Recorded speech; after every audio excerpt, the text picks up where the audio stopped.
Europe Matin, au cœur de l'info, François Geffrier. Bonjour Sacha Reims. Bonjour. Merci d'être avec nous. Vous êtes journaliste musical à Paris Match. On rend hommage avec vous ce matin à Aretha Franklin. Elle berce notre matinale sur Europe 1 depuis ce matin. Quelle chanson est arrivée dans votre tête quand vous avez appris sa disparition ? Oh, bien sûr, spontanément, ça a été Respect. Respect. Et ensuite, I Never Loved a Man the Way I Love You. Enfin, mais Respect a été effectivement... C'est celle qui vous a le plus marqué depuis 50 ans qu'elle a été...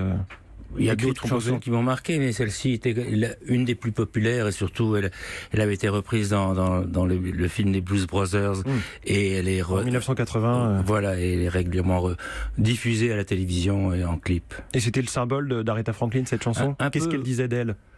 Oh ben elle disait, elle voulait du respect tout simplement, et comme on sait que c'est une femme qui a quand même beaucoup milité dans sa vie pour le droit pour les femmes, pour les Noirs aux États-Unis, bon la chanson lui collait parfaitement bien. Justement, cette chanson Respect, elle passe aujourd'hui pour à la fois l'égalité entre les Noirs et les Blancs, vous le dites, mais aussi les femmes et les hommes. Est-ce que c'était ça qu'il y avait dans la tête d'Aretha Franklin quand elle l'a chantée en 68 ? Certainement. Je vous réponds certainement parce que... C'est devenu en fait un hymne aujourd'hui, quasiment une sorte de tribune perpétuelle, quoi. Oui, c'est devenu un hymne et je vous dis certainement parce que j'en ai jamais parlé avec elle, mais oui, c'était les paroles étaient trop explicites pour qu'elle ne soit pas effectivement une chanson un peu militante. Vous la connaissiez bien, vous l'aviez rencontrée ? Non, je l'ai rencontrée 2 fois. Je ne peux pas dire que je la connaissais bien, non. Quelle sorte de personnalité c'était malgré tout ? Parce qu'on connaît ses tubes, on connaît ses titres, les gens avec qui elle a travaillé, mais il y avait quoi dans la tête d'Aretha Franklin ? Quel était son message, sa vision, ce qu'elle avait envie de dire ? Oh, c'était quelqu'un qui... Elle était très diva. Enfin, elle était sympathique, agréable, mais malgré tout, c'était une diva qui pouvait avoir ses caprices.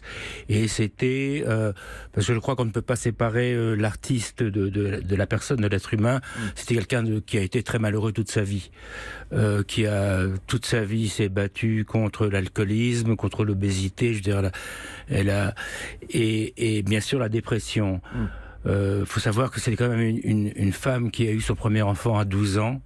Le deuxième à 14, donc ça indique quand même malgré tout un déséquilibre familial évident. Elle était, vous parlez de sa famille, elle était donc fille d'un célèbre pasteur. Elle était destinée quelque part à cette carrière parce que dans les églises protestantes, on chante évidemment énormément de tous ces gospels. Oh bah oui, il a été destiné à condition qu'elle ait le talent pour ça. Oui, parce qu'elle chantait effectivement avec son père à Détroit tous les dimanches pendant les messes gospel. De façon assez virtuose sans doute, y compris quand elle était très jeune. Elle a été repérée comme ça. Très jeune, oui, elle chantait déjà très bien. Et une des raisons de son succès, c'est qu'elle a été une des premières avec Ray Charles, qui a fait le même chemin, à mélanger, à amener le gospel dans la musique pop et dans le blues et dans le jazz, mais surtout dans la musique pop. C'est aussi évidemment ce qu'on appelle la reine de la soul. C'est un peu impensif, mais c'est vrai qu'on le répète depuis hier. Comment vous définiriez ce que c'est que la soul ? Parce que soul, ça veut dire âme en anglais. Soul, ça veut dire âme, oui. Oh, c'est une musique, oui, c'est musique de l'âme, musique qui réunit en plus plein de choses, de blues, douce, tendre. Pardon ? Une musique douce, tendre. Non, pas forcément. Une musique emportée, une musique pleine d'émotions, vibrante, vibrante, de colère, de joie. Alors, quand on écoute ce matin sur Europe 1 ces tubes, Respect, Think, Chain of Fools, I Say a Little Prayer, ces 4 chansons-là datent de 67-68. C'est très concentré sur 2 années. Pourquoi cette période-là ? Bon, parce que tous les artistes ont leurs années bénies, qui est généralement, ça ne va pas plus loin que 7 ans. Ça, c'est ce que Elton John prétend. Et bon, les 7 années d'Aretha, c'était effectivement à la fin des années 60. Ça correspond à une époque, mai 68, on y pense, il y avait tout ce qui se passait aux États-Unis. C'est aussi l'année de l'assassinat de Martin Luther King. Oui, c'est ça. Tout ça se conjugue. Elle était très impliquée là-dedans. Elle connaissait, elle avait suivi plusieurs fois Martin Luther King dans ses meetings. Oui, ça correspond à tout ça. Pourquoi est-ce que sa créativité a baissé ensuite puisque 68, c'était il y a 50 ans, donc il y a moins de tubes, depuis. Oui, ensuite, une fois que les 10 grandes années sont passées, on entretient sa carrière. C'est vrai que les derniers albums étaient moins renversants. D'abord, ils étaient moins nouveaux, parce qu'elle avait trouvé son style, elle l'exploitait, mais 50 ans plus tard, effectivement, est-ce que ça bouleverse toujours autant ? Non, mais elle continue sa carrière. plus difficilement parce qu'elle avait déjà ses problèmes de santé. Moi, je me souviens, la dernière fois que je l'ai vue, c'était il y a 3 ans au festival de jazz de Montréal, et ça a été un concert, je peux dire maintenant, terrible.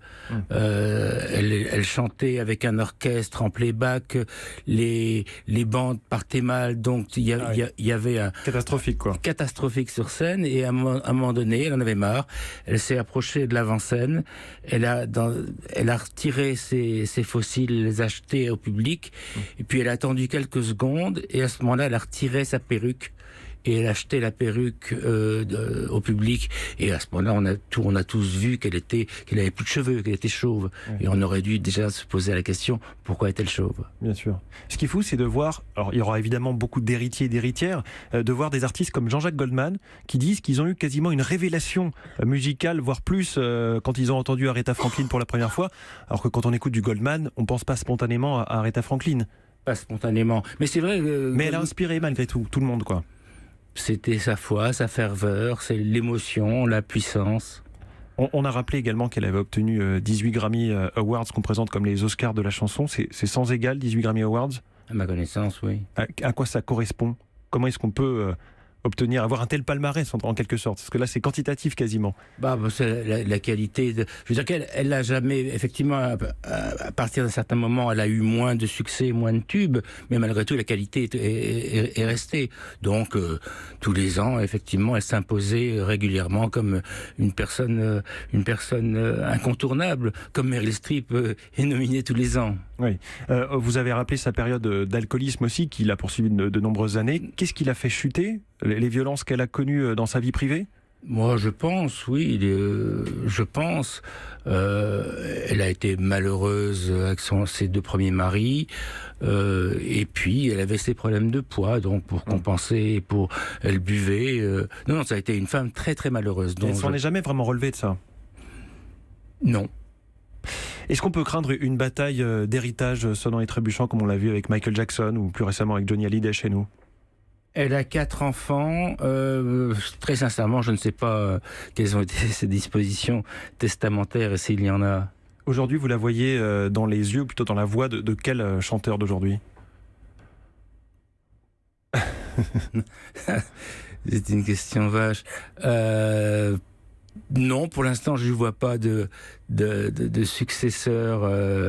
Ce qui est sûr, c'est qu'elle a travaillé avec énormément de gens qui sont aujourd'hui encore à la tête de l'affiche, quoi. En haut de l'affiche. Oui, absolument, oui. Elle a travaillé avec tout le monde, et puis elle est une inspiration pour toutes les nouvelles générations de musique soul. Merci beaucoup, Sacha Reims. Je rappelle que vous êtes journaliste musical à Paris Match. Merci d'être passé nous voir à Europe 1. Europe 1.